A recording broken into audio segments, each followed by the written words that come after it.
बिस्मिल्लाहिर्रहमानिर्रहीम। अस्सलाम वालेकुम। नुज़रत रहमत। आज के टॉपिक में हम डिस्कस करेंगे Porter's 5 forces, explained and how to use the model. Basically ये क्यों यूज किया जाता है और इसका पर्पस क्या है। The fundamentals you need to analyse an industry weakness and strength. Basically कि जो मेन इसका पर्पस है वो इंडस्ट्री की वीकनेस और स्ट्रेंथ को आइडेंटिफाई करना है। A model that identifies and analyzes 5 competitive forces that shape every industry and helps determine an industry weakness and strength. Porter 5 forces are threat of new entry, supply powers, threat of substitution, buyer powers, competitive rivalry. What are Porter's 5 forces? Porter's 5 forces is a model that identifies and analyzes 5 competitive forces that shape every industry and helps determine an industry weakness and strength. Five forces analysis is frequently used to identify an industry structure to determine corporate strategy. Basically ये five जो forces हैं ये identify करती हैं। Basically जैसे हम पहले बात करें कि पोर्टर 5 फोर्सेस एक ऐसा मॉडल है जो आइडेंटिफाई करता है किसी भी इंडस्ट्री की वीकनेस और स्ट्रेंथ को। नॉर्मली 5 फोर्सेस को यूज किया जाता है बहुत फ्रीक्वेंटली इंडस्ट्री के स्ट्रक्चर को और कॉर्पोरेट स्ट्रेटजी को मजबूत करने के लिए। Porter's model can be applied to any segment of the economy to understand the level of competition within the industry and enhance a company's long-term profitability. The 5 forces model is named after Harvard Business School professor Michael E porter. Basically इस model को use किया जाता है competitors को समझने के लिए, उसकी अंडरस्टैंडिंग के लिए, और साथ में आप अपनी कंपनी को लॉन्ग टर्म प्रॉफिटेबिलिटी में लेके जाना चाहें तो डेफिनेटली ये फोर्सेस आपके लिए बहुत हेल्पफुल रहती है।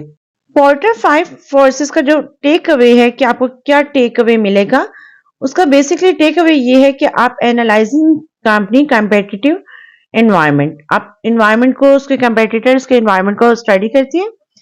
5 फोर्सेस फ्रीक्वेंटली आपको गाइडलाइन प्रोवाइड करती है evaluating the competitive forces the influence of variety of business sector. Different आपको बिजनेस सेक्टर्स में आपको पता चलता है कि आप और कहाँ बिजनेस एक्सटेंशन कर सकते हैं, आप एक्सपेंशन कहाँ कर सकते हैं। Was created by Harvard business school professor Michael E porter in 1979 and has since become an important tool for managers. Can you imagine इतना पुराना tool, but still it's really worthful. These forces include the number and power of a company, competitive revivals, potential new market entrants, suppliers, customers, and substitute product that influence a company profitability. Basically आप देखें किसी चीज को, किसी product, किसी service को understand करने के लिए ये चीज होती है कि न्यू अराइवल कौन आ रहे हैं, सप्लायर्स कौन है, कस्टमर्स कौन है, सब्सटीट्यूट क्या है इस प्रोडक्ट का। तो ये एक बहुत सफिशिएंट मॉडल है किसी भी बिजनेस को इनहांस करने के लिए। 5 Porter analysis can be use to guide business strategy to increase competitive advantage. Basically अगर आपने अपनी प्रोडक्ट या अपनी सर्विस में कंपेटिटिव एडवांटेज लेना है तो ये भी मॉडल इसमें बहुत हेल्पफुल रहता है। Understanding Porter 5 forces. Porter 5 forces is a business analysis model that helps to explain why various industries are able to sustain different level of profitability.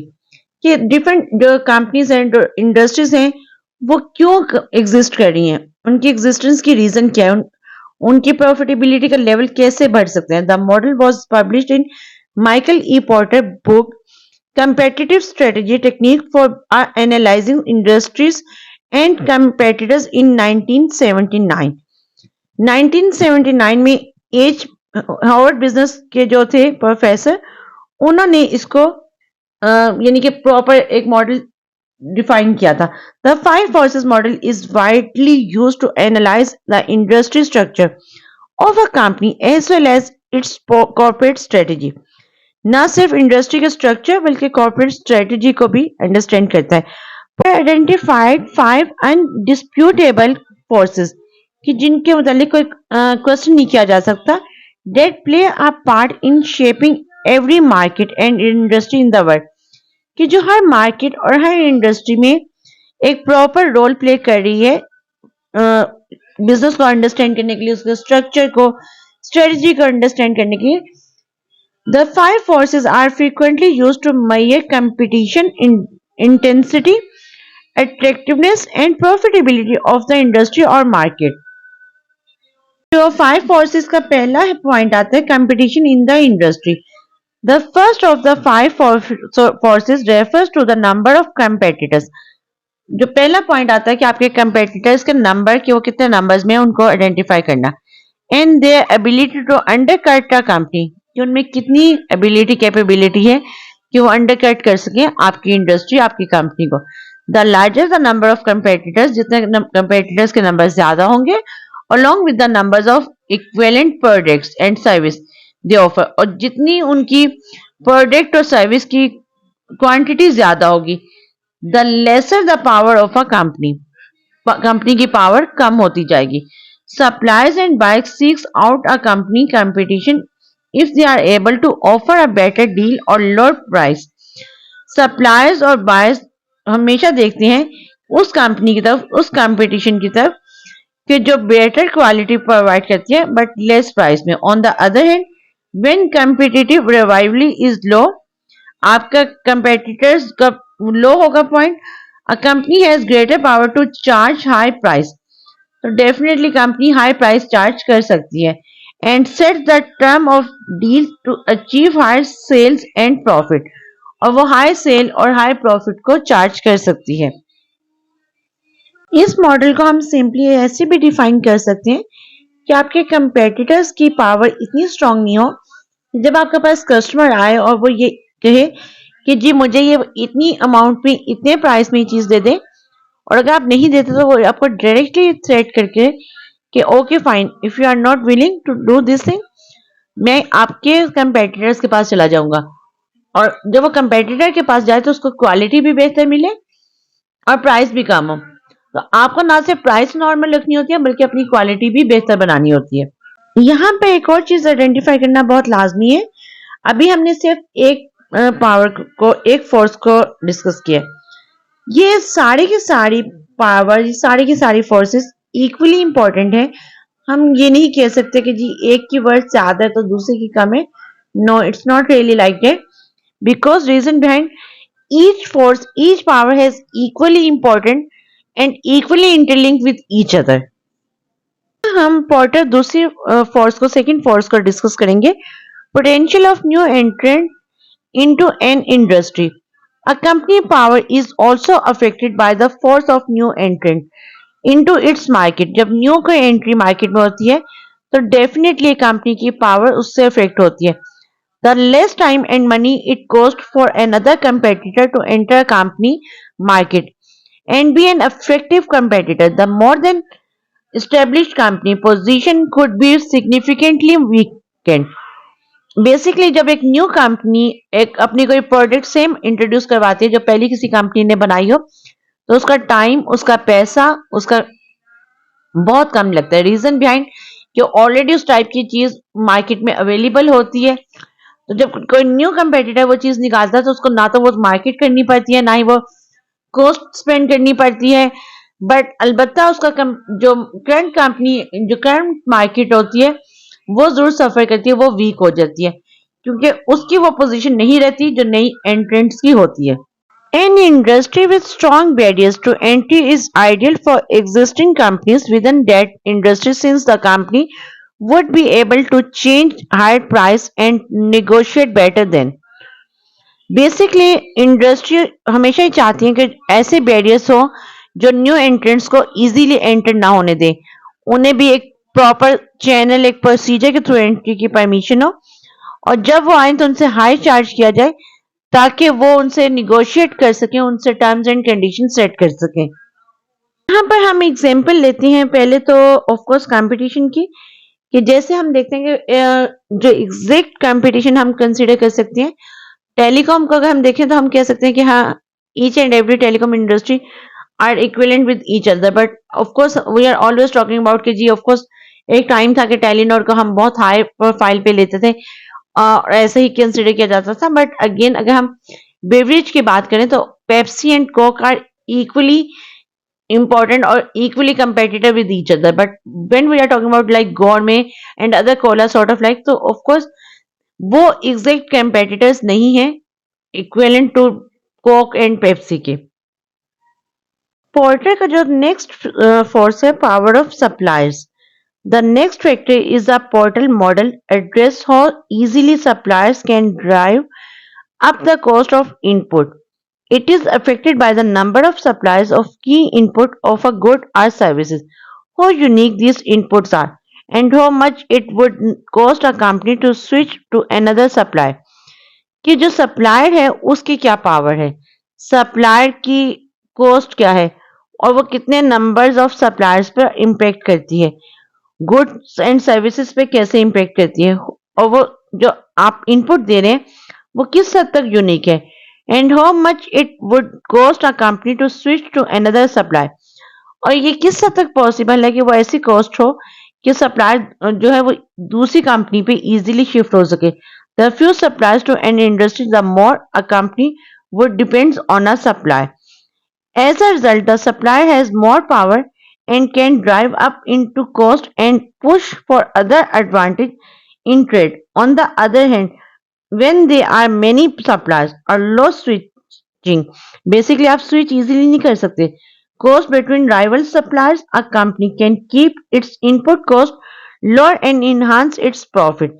Basically company अपनी जो सप्लायर्स की होती है कॉस्ट को लो कर देती है और प्रॉफिट को इनहांस कर देती है। पावर ऑफ सप्लायर्स को भी हम ऐसे डिफाइन भी कर सकते हैं कि अगर हमारे पास सप्लायर्स कम होंगे, हमारे पास सिलेक्टिव सप्लायर्स होंगे कि जिनसे हमने अपनी गुड्स लेनी होंगी, तो ऑफकोर्स उनके प्राइस डेफिनेटली हाई होंगे, आइदर वो गुड्स होंगे या सर्विसेज हो। But on the other side अगर हमारे पास बहुत सारे सप्लायर्स होंगे, हमारे पास बहुत सारी चॉइसेस होंगी, तो ऑफकोर्स वो बार्गेनिंग नहीं कर सकते और डेफिनेटली सप्लायर्स कॉस्ट कम हो जाएगी और हम इजीली एक से दूसरे सप्लायर्स पर स्विच भी हो सकते हैं। Power of customer, the ability that customers have to drive prices low, जिसमें कस्टमर के पास ये पावर है कि वो प्राइस को लो करवा सकते हैं, और their level of power is one of the 5 forces. और ये 5 फोर्सेस में एक बहुत मेजर पावर है। It is affected by how many buyers or customer a company has, कि कंपनी के पास कितने बायर्स और हैं और कितने कस्टमर्स हैं, how significant each customer is, और कितने कस्टमर बहुत सिग्निफिकेंट है, and how much it would cost a company to find new customer और मार्केट फॉर इट्स आउटपुट, और कितनी ऐसे हैं कि जिनसे न्यू कस्टमर्स आइडेंटिफाई हो सकते हैं। A smaller and more powerful client base means that each customer has more power to negotiate for lower price, कि कस्टमर के पास ये पावर है कि वो निगोशिएट कर सकते हैं for low price and better deals. A company that has many smaller independent customer will have an easier time charging higher price to increase profitability. But of course के कस्टमर अगर ज्यादा power में होगा, ज्यादा उसमें उसके पास कैपेसिटी होगी, तो डेफिनेटली आपको जो एक है कस्टमर की बाइंग पावर ज्यादा होगी, उसके पास इजीली होगा कि वो उसकी प्राइस को लो करवा सके और अपने अकॉर्डिंग प्राइस को फिक्स करवा सके। It's very important. The 5 forces model can help business boost profit, but they must continuously monitor any change in the 5 forces and adjust their business strategy. ये नहीं कि ऑफ कोर्स वो आप आंखें बंद करके एक दफा कर लिया तो खत्म हो गई ये बात। ये कंटिन्यूस प्रोसीजर है जिसमें आपको किसी भी चेंज के इम्पैक्ट पे आपको फोकस करके उसको एडजस्ट करना होता है और उसके अकॉर्डिंग बिजनेस स्ट्रेटेजी बनानी होती है। The last of the 5 forces focus on substitute. Substitute goods or services that can be used in the place of a company product or service. Pose a threat. Basically, इसमें एक बहुत simple सी example आती है कि जैसे हम देखते हैं कि पहले कुछ सैलून्स थे, बट अगर अब हम देखें तो बहुत सारे सैलून्स ओपन हो गए हैं। अगर कस्टमर एक जगह से सेटिस्फाइड नहीं होता, जैसे मैं हेयर की एग्जांपल अक्सर देती हूँ कि हेयर डाई में बहुत सारे जो सैलून्स हैं बहुत गड़बड़ करते हैं, आई डोंट नो क्या गड़बड़ करते हैं, बट ऑफ कोर्स कस्टमर बहुत अनॉयड होते हैं। इससे उनके पास इजीली थ्रेट है मौजूद कि वो सब्स्टिट्यूट बहुत सारे अच्छे सैलून्स का है और एक कस्टमर इजीली दूसरी जगह पे स्विच कर सकते हैं। Companies that product goods or services for which there are no close substitute will have more power to increase price. हाँ, जिनका कोई सब्सिट्यूट नहीं है वो प्राइस इंक्रीज कर सकते हैं। वो अपनी वो कहते हैं ना मोनोपोली चला सकते हैं। जैसे एक टाइम पे बाटा की मोनोपोली थी, बट अब उसका बाटा का सब्सिट्यूट सर्विस अवेलेबल है। And look in favour themselves. When close substitutes are available, customer will have the option to forego buying a company product and a company power can be weak. और company की power जो होती है वो week हो जाती है क्योंकि कस्टमर के पास भी चॉइस आ गई है। जैसे बाटा और सर्विस की मैंने एग्जांपल दिए। Understanding Porter five forces and how they apply to an industry can enable a company to adjust its business strategy to better use its resources to generate high earning for its investors. What are Porter five forces used for? Porter five forces model help managers and analysts understand the competitive landscape that a company faces and to understand how company is positioned within it. कि company की position कहाँ जा रही है. Is Porter five forces model still relevant? Of course, yes, it's still relevant. After 40 years, but इस model की बहुत words हैं और लोग इसको प्रॉपर यूटिलाइज कर रहे हैं. What are some drawbacks of Porter five forces? The five forces model has some drawbacks, including that it drawbacks looking making its finding mostly relevant only in short term. The limitation is compounded by the impact of globalization. Another big drawback is tendency to try to use the five forces to analyze an individual company versus a broad industry, which is also problematic, is that the framework is structured so that each company is placed in one industry group. When some companies, जो कुछ companies हैं आप देखें कि of course उनमें it's like पूरे के पूरे डिपार्टमेंट्स नहीं होते हैं, स्मॉल उनका स्ट्रक्चर होता है, तो डेफिनेटली वहां पे ये पोर्टर फाइव फोर्सेस इतना सक्सेसफुल नहीं रहता कि जितना ये एक बड़ी इंडस्ट्री में रहता है. तो ये क्योंकि जो छोटी इंडस्ट्री होती है उसमें सारे फैक्टर्स इंप्लीमेंट भी नहीं होते. What's the difference between Porter five forces and SWOT analysis? Porter five forces and SWOT strength, weakness, opportunity, and threat analysis are both tools used to analyze and make strategic decision. दोनों use होती हैं analysis के लिए और strategic decision के लिए. Companies analysis and investors use Porter five forces to analyze a competitive environment within an industry. ये with in industry के लिए पोर्टर फाइव फोर्सेस इस्तेमाल किया जाता है.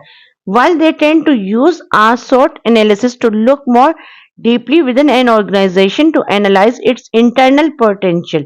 बेसिकली जो SWOT है वो इंटरनल ऑर्गेनाइजेशन के इंटरनल जो उसका डीप एनालिसिस है उसके लिए होता है, जबकि पोर्टर का जो फाइव फोर्सेस है वो पूरी इंडस्ट्री के लिए इस्तेमाल होती हैं. The bottom line Porter five forces framework define the most important criteria to consider when looking at the competitive landscape of a corporation. High threat levels typically signal that future profit may deteriorate and vice versa. For example, an early startup in a fast growing industry might quickly become shut out if barriers to entry are not present. जो startup हैं जो industry में नए enter होंगे, अगर वो industry इतनी supportive नहीं होगी तो वो बहुत जल्दी अपना सेटअप बंद कर देंगे. Likewise a company selling product for which there are numerous substitute, जहां पे बहुत सारे सब्स्टिट्यूट अवेलेबल होंगे, will not be able to exercise pricing power. तो वो प्राइसिंग पावर की जो कैपेसिटी है वो फोर्स को यूज नहीं कर सकती to improve its margin and it may lose market share to its competitors. The reason Porter model becomes so widely adopted is that it forces companies to look beyond their own immediate business and to their industry as a whole when making long-term plans. Porter still play a vital role in that, but it should not be the sole tool in the toolbox when it comes to building our business strategy. The five forces model of competition, जो porter की five forces है हम उसको the 5 forces model of competition भी कहते हैं, जिसमें again हम इसको थोड़ा सा और इजी वे से डिस्क्राइब करते हैं कि bargaining power of suppliers, potential development of substitute product, rivalry among competing firms, potential entry of new competition, bargaining power of customers। यानी कि जो हम पहले डिफाइन कर चुके हैं, हम उनको इन मीनिंग्स में भी डिफाइन कर सकते हैं। The 5 forces model of competition में क्या क्या पॉइंट आते हैं? आइडेंटिफाई की एस्पेक्ट्स और element of each competitive forces that impact the firm, evaluate how strong and important each element is for the firm, कि हर एलिमेंट कितना इंपॉर्टेंट है। पहले है कि हर एलिमेंट का इम्पैक्ट क्या आता है, कंपेटिटिव फोर्स का इम्पैक्ट क्या आता है। दूसरा है कि एवेल्युएट करना है उसको, और उसके एवेल्युएशन का क्या इंपॉर्टेंट इम्पैक्ट आएगा फर्म पे। थर्ड पॉइंट आता है decide whether the collective strength of the element is worth the firm entering और staying in the industry. Third point है डिसीजन करने का कि क्या जो स्ट्रेंथ है, कि क्या जो कलेक्टिव रिजल्ट आया है वो इतना वर्थफुल है कि एंट्री की जाए फर्म की या ना की जाए। 5 फोर्सेस मॉडल में यहाँ पे हम थोड़ा सा और इजीली कर देते हैं कि कंपीटिंग फर्म में रिवाइवल क्या है। बेसिकली मेजर पॉइंट क्या आएगा, most powerful of the 5 forces focus on competitive advantage of strategies over other firms, कि आपके क्या कंपेटिटिव एडवांटेज है अदर फर्म्स के against. The 5 forces model condition date cause high revival among competing firm, कैसे क्या conditions हो सकती हैं? High number of competing firm, यानी कि हाई नंबर्स बहुत ज्यादा हैं आपके कंपीट करने के फर्म्स के साथ। सिमिलर साइज की फर्म बहुत ज्यादा है। Similar capability of the firm का कंपटीशन बहुत ज्यादा है। Falling demand of the industry, यानी कि सेम प्रोडक्ट की डिमांड बहुत ज्यादा है। Falling product service price in the industry, same यानी कि प्रोडक्ट और प्राइस उसकी इंडस्ट्री में वो बहुत सिमिलर है। When consumer can switch brand easily, जब आपका कंज्यूमर एक ब्रांड से इजीली स्विच करके दूसरी ब्रांड की तरफ चला जाता है। When barriers to living the market are high, जब बहुत ज्यादा बैरियर्स आपकी हैं कि आप मार्केट को छोड़ नहीं सकते, यानी कि आप मार्केट से निकलना चाहें, आपको लॉस हो रहा है बट आप इजीली नहीं निकल सकते।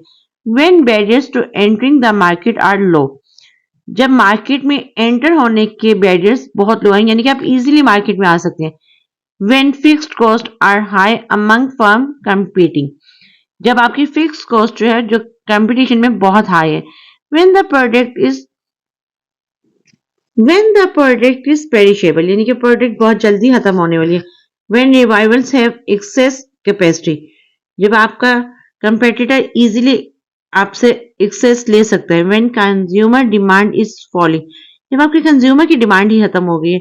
When revivals have access inventory, जब आपके जो कंपेटिटर्स हैं उनके पास आपसे ज्यादा इन्वेंट्री मौजूद है। When rivals sell similar product service, जब सिमिलर टाइप के प्रोडक्ट और सर्विस सेल हो। When mergers are common in the industry, जैसे वारिस और जेएस का जब मर्जर हुआ तो ऑफकोर्स लोगों ने कहा कि और टेलीकॉम इंडस्ट्री के भी मर्जर्स होंगे।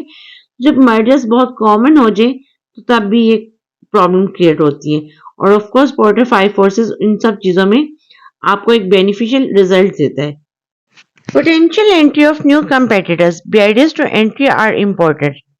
बेसिकली न्यू एंट्री के लिए कुछ बैरियर्स हों, quality, pricing and marketing can overcome barriers, और क्वालिटी जो है, प्राइसिंग है, मार्केटिंग है, ओवरकम कर दे बैरियर्स को, तो ऑफ कोर्स कि न्यू एंट्री का कंपटीशन जो है वो बढ़ जाता है। Revival among competing firms, most powerful of the 5 forces focus on competitive advantage. Barriers to entry में हम कुछ और डिफाइन करेंगे। Need to gain economic of scale quickly, need to gain technology and specialized know-how, lack of experience, strong customer loyalty, strong brand preference, large capital requirements, lack of adequate distribution channels।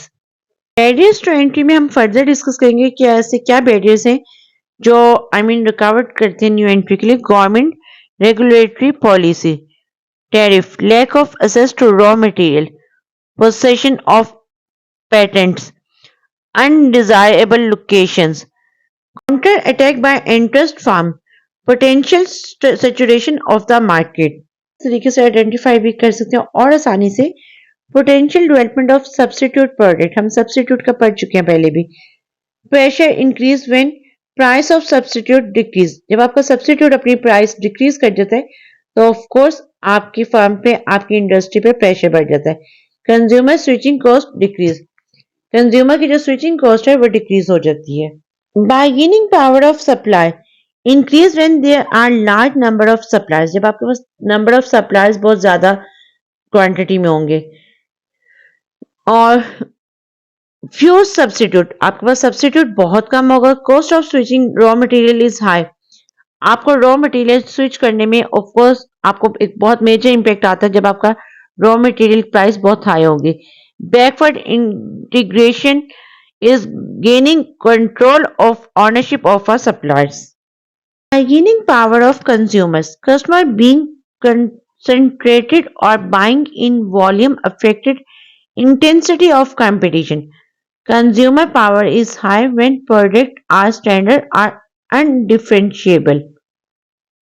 Condition where consumer gain bargaining power.